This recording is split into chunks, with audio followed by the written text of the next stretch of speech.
guys, it's been a long time since my last video, and I'm really sorry for going MIA because in this meantime I have completed my degree. Woo! And I've seen Stray Kids twice in London when they came, and it was the best nights of my life. I miss them horribly.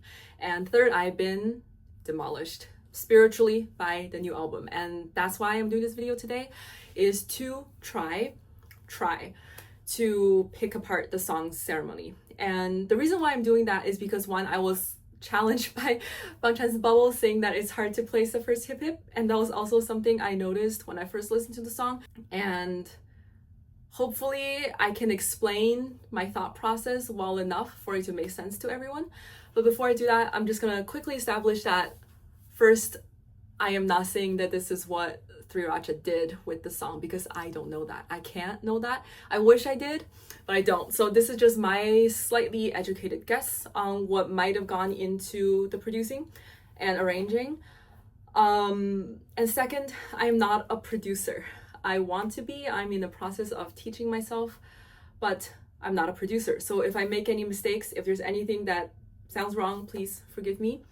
And third, I am a classically trained musician, which means that I am not as well versed in things like rap, hip hop, R&B, all that music analysis. But what I do know are the basics: theory, rhythm, musicality, all that. So what I'm gonna try to do is to explain why Ceremony doesn't sound the way we think should sound like. And I mean that in the most loving, respectful way possible, in that the song is actually a masterpiece. So let's get started.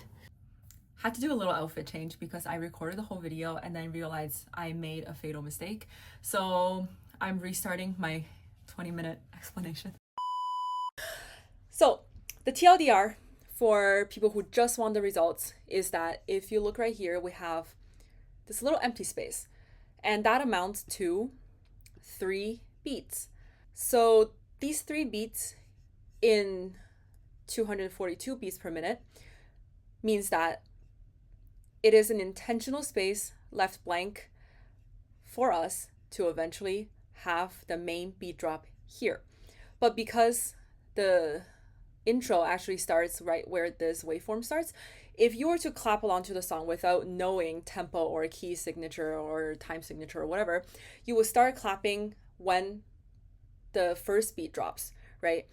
And that's what's throwing us, or me, off about this intro and then the HIPHIP drop right here. But if we account for these 3 beats, which amounts to about, I think, 3/4 of a second, so less than a second, if we account for this little empty space right here, we can actually get to the HIPHIP exactly on time. Chris, if you're watching, please let me know if I'm right. Welcome to the actual explanation part of this video. And we kind of talked about the tempo a little bit, but just to set things up, this song is in 4/4, which means 4 quarter notes per measure, and 242 means that is 242 beats per minute, but that's actually not the original tempo. The original is 121. But the reason why I put it in double time is because just think of it as you zooming in on a picture that you want to get some tiny little detail on, and putting in double time essentially allows me to look into the little details between each beat in the song, which is really important for figuring out the little tricks in rhythm at the intro. So let's just listen to the song once, and then I'll play it with the metronome click, and then we'll play everything else.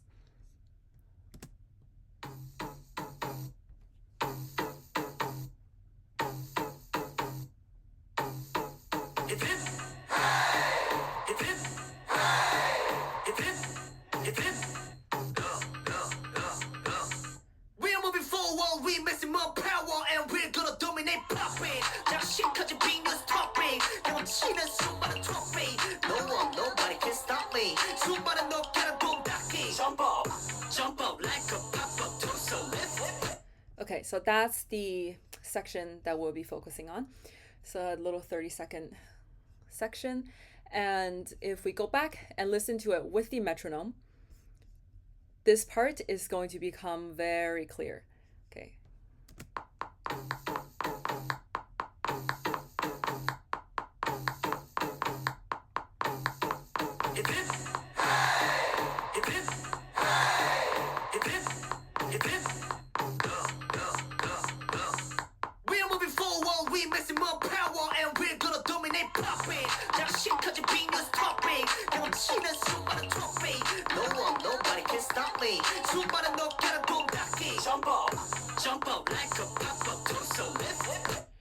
I don't know if that's a little bit clearer just with the metronome click, but what I did essentially was place down the most discernible beats on these MIDI tracks. And I'm just going to say it first and foremost that I did all of this by ear, so it could be a tiny bit off, but it should be like 99% correct for the purpose of this video. So if we look at the score, and if you watch the playhead, like right here, and also if you want to pay attention to the bar count and beat count here as well, we can see how this happens right on beat 1 of bar 9.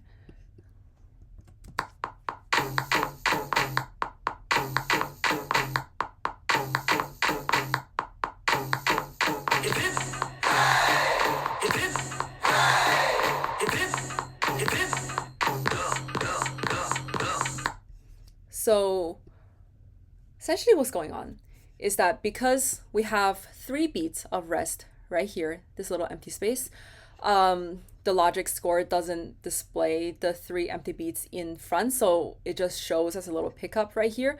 But this is our first drum beat, but it's on bar 1, beat 4. So this is quarter note right here, quarter rest, and then 3 quarter notes. And this motif repeats 4 times up until bar 9. So it's this little 2 measure, 2 measure, 2 measure, 2 measure repeats 4 times, and it's the same exact thing all 4 times. So this is what we get for the first like 15-second-ish of the song. And as I said earlier, because we don't hear these 3 beats of silence when we're just listening to the song without looking at the score, we start our beat here. So that would mean we would have shifted this whole section later by 1 beat. So we would think that this beat would have been here. But because it's actually right here, that just shifts the whole thing forward by 1 quarter note in this case. And if we look at it right here, we have a quarter rest. So all of this, everything in this little slightly more lit up square until the measure line right here, and also lined up here, is 1 quarter note. This is all going on simultaneously. So 1 quarter rest is equal to 2 8th rests, which is equal to 4 16th rests, which is equal to 8 32nd rests. So here we have a dotted 8th. A dot just means it's 1.5 of whatever comes before it. So this means that is 1.5 8th notes, which means 3 16th notes, because 1 8th note is 2 16th notes. So that's 1 8th note, and then the third 16th note becomes the dot, right? And then here we have a 32nd rest and a 32nd note, and these two adds up to 1 16th note. So we have 3 16th notes right now, and then these two add up together into the 4th, which all together adds up to this 1 quarter beat. And this is important because we have established that we are now looking at the song in double time, which means that this 32nd note in double time right here would have been a 64th note in normal time, so 121 beats per minute. And that's actually happened so fast that you can't really pinpoint it on a score or anything. Is like this whole combination of a really, really short note immediately followed by a longer note is called a pickup. So just think of it as this really tiny short little thing being tagged on to this beat drop. So this is why putting it in double time is so important, because it allows us to see this happen really clearly on the score. So if I play it again And if you want to pay attention to either the playhead here or the bar and beat counts here, we can see that first, the first beat drop starts on bar 1, beat 4, and then the hip hip beat drop starts on bar 9, beat 1. And this makes sense because when Chan sings hip hip, when what we hear is actually the second hip, or the little liaison between the first and the second hip, so the hip hip, right? That's where this beat drop is. So this tiny little note right here is your first hip, and this is your second hip. And the same thing happens again with the second hip hip, and then it happens a little bit faster. I just didn't include it here this time, but hip hip, hip hip, and then we have our 4 beats here, and then changbin starts rapping right here. So if we play from the beginning, if you want to look at my playhead here or at the bar and beat counts here, we can see that the first drum starts on bar 1, beat 4, but then it all lines up for that hip hip to drop right here on bar 9, beat 1. So what we're getting essentially is 1, 2, 3, 4, 5, 6, 7 full bars plus 1 extra beat, which makes it sound like the section is shorter than it actually sounds. But if we account for the 3 beats of rest right here, it's actually exactly 8 full bars. So let's listen to it again.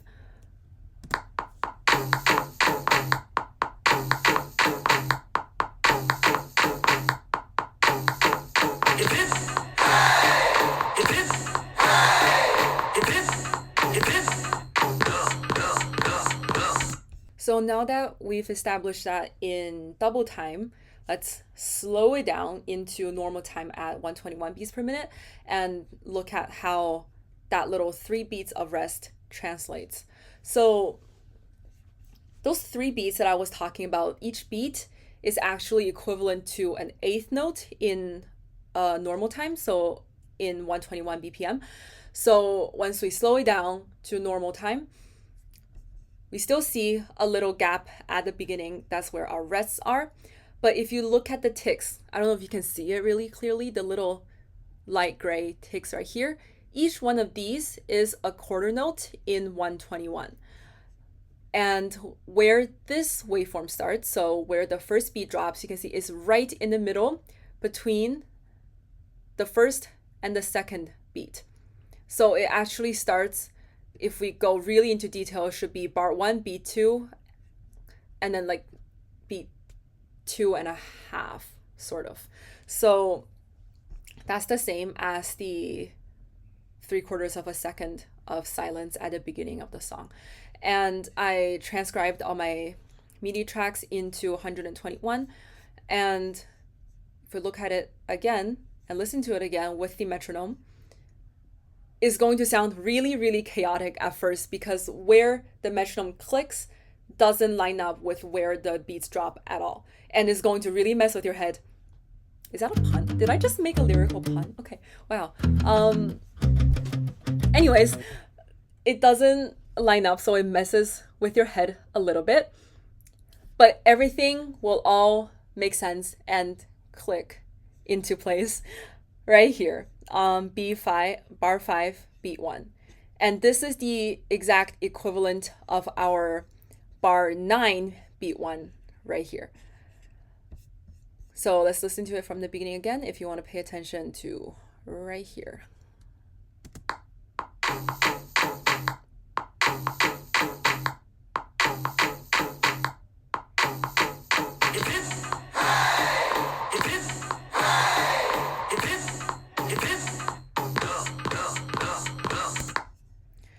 So do you see what I mean by this whole section from 1 to 5? It sounds like there's 2 things going on at the same time.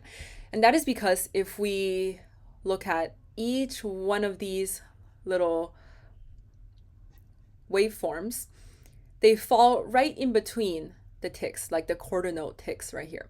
So essentially what you're hearing in the metronome, it starts here, but then our music starts on beat 2.5, essentially. So each drum beat here instead is falling right in between each metronome click. And that's why your brain is trying to like catch on to two different things at the same time and you don't know which one to follow. This score is going to be a little harder to read compared to the other one just because everything is way more condensed. But let's just look at the first bar right here, ends here. There is a dotted quarter rest that is not showing right here, and the dotted quarter rest means 3/8 notes. So you would have had 2/8 notes, 3/8 notes, and this, your 4/8 note, is when the beat drops in the first measure, and the 3/8 note rest that are missing here is exactly the 3 beats of 8th notes here. And if you're wondering where the hip falls in this case, because the hip falls in bar 9 in double time, it reduces to bar 5. And if you're wondering why it doesn't show that little pickup, it's because it happens so fast. And also this score, I didn't manually do this. This was just generated by whatever MIDI track I played. But the little pickup, it's still there. If we look at the piano roll instead, we zoom in, really zoom in, it's right here. This is bar 5, beat 1. This is your second hip, and this is your first hip. So it goes hip, hip. And here is where the actual beat drops on bar 5, beat 1. This whole section from bar 8 to 5 happens sort of on an off beat basis. So if we play it with the metronome again, you're gonna hear the drum fall right in between two metronome clicks.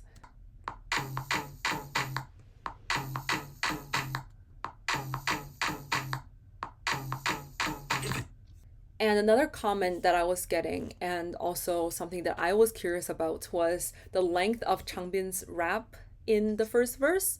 So if we look at it in double time again, so I'm back in the session in double time, the rap starts right here on bar 17, beat 3. And the beat drop is here on bar 21, beat 1. So for this entire section here, there is no backing track, no nothing. It's just changbin rapping. And the reason why we think it sounds a little bit off is because our ears are so used to, especially in the 4/4, either like 1 full bar, 2 full bars, or 4 full bars of motifs repeating. And what happens here is if we literally just manually count the beats, we start right here. We have 1, 2, 3, 4, 5, 6, 7, 8, 9, 10, 11, 12, 13, 14. So that gives us 1 full bar, 2 full bar, 3 full bar, plus 2 extra beats. So that counts to 3.5 bars of rap instead of either 2 or 4 or something that falls on an even number like our ears are used to. And if we look at this in 121 in normal time, we would expect the length of changbin's rap to be half of what it was in double time. So 3.5 bars divided by 2, that's 1.75 bars. So if we count again here, his rap starts on bar 9, beat 2, and the beat drops on bar 11, beat 1. So if we once again count it manually, we have 1, 2, 3, 4, 5, 6, 7 beats of just no backing track, just singing. And so that's 1 full bar plus 3 extra beats, which equals to 1.75 bars. And that's why when we listen to it, we're like, oh, we think the beat is gonna drop here. No, it's not. No, it's not gonna drop here. Oh, it's gonna drop here. Or we think, oh, the beat should have dropped, but it didn't. Or so that's why when we listen to it, normally we will think 2 full bars like this, and then the beat drops here. But instead we're getting sort of a little delayed start, and then the beat still drops on beat 1 of bar 11 or 21, depending on which session you're looking at. So this little delay, this little 1 beat delay, is also what's throwing us off about Changbin's rap. The thing that I noticed when I was listening to the song for the first few times was the beginning of the second verse. So when Han starts singing, it feels like there's almost no break between when the chorus ends and when Han's verse starts. And that's actually also visible here as well. I didn't have the MIDI beats here, but this is where bar 36, this is where our chorus is nearing its end. So if we just start 1 bar earlier to ease into it, we get.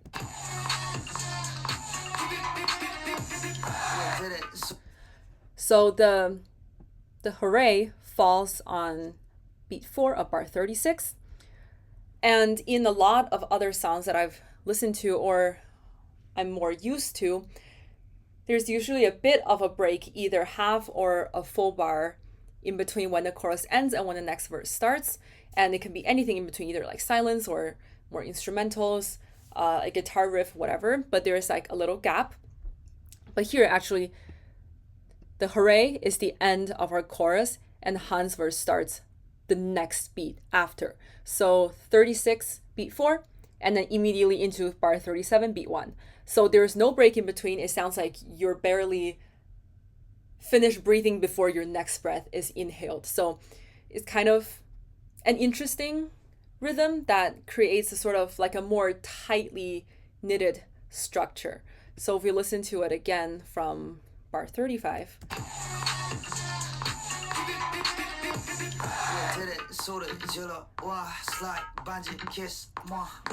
Obsessed. So yeah, that was also really interesting to look at, and I think the same pattern is repeated in other parts where either verse transitions into chorus or chorus transitions into a bridge, whatever. So I think it's really interesting to look at. I cannot tell you how much fun I had picking apart this project, even though I was absolutely going batshit crazy. So the reason why this video took me 5 days to get up is because I had severely messed up the first 4 days. And nobody cares about this, but I just want to include it because it was kind of a funny story and a learning experience for me. Was that I used the YouTube music video for my track because I can't put a streaming service song in here. And I thought that the 3 seconds of silence at the beginning was just something to do with the music video, like either the intro or the title or whatever. So I cut it out and I just started the track here. Whereas the beginning should in fact be 3 beats later. So that was my fatal mistake number 1. Fatal mistake number 2 was that I played around with it the day it was released and I thought, oh, 120 beats per minute sounds about right. And I double checked with this website that I always used, and I somehow accidentally set this to 242 because this is like a scroll. So if your finger moves a tiny bit, it changes the number. And I didn't notice this until I was literally like 5 layers deep into my MIDI tracks. And at that time, I was too scared to change it. So I was like, it lines up. Maybe that's why. And it actually made sense to me at the time, because if I had started this beat 3 on beat 1, I was like, guys, like this whole song is syncopated to beats 2 and 4. Like this is actually such a cool musical choice, and it gives you this sort of suspension, anticipation, whatever.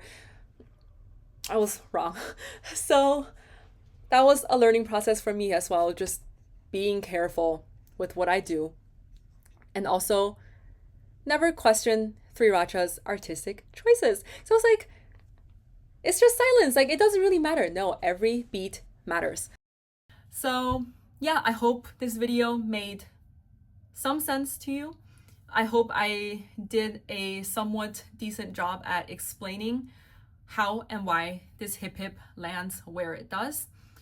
And if I had done my job, then we will all be able to complete Bangchan's challenge and we will all have a good grade in stay. So yeah, thank you all so much for watching. And if any member of Stray Kids is watching, do you see the fear in my eyes? I hope I'm somewhat close to the ballpark in this. And I would kneel on the floor right now if this camera could catch me. I have so much respect for you guys as musicians. This little deliberate choice, these little funky rhythms that we're playing around with, it's so fascinating to me. And I don't even know what to say. I'm just completely mind blown by the amount of artistry that's in this. And everybody has been talking about just how happy everyone looks this comeback. And I do think with this song and also with other songs in the album like Mess or In My Head, I know we all think that it sounds really like Five Sauce or One Direction. And as a One Direction fan at age 12, I would have been vibrating if I had heard this in 2014. So yeah, all my respect to 𝐟𝐢𝐧𝐝. And as a channie bias, oh my god, I am absolutely floored. So yeah, thank you all so much for watching. I hope you guys enjoyed. If you have any questions, comments, any other opinions, let me know in the comments. I'd love to see them.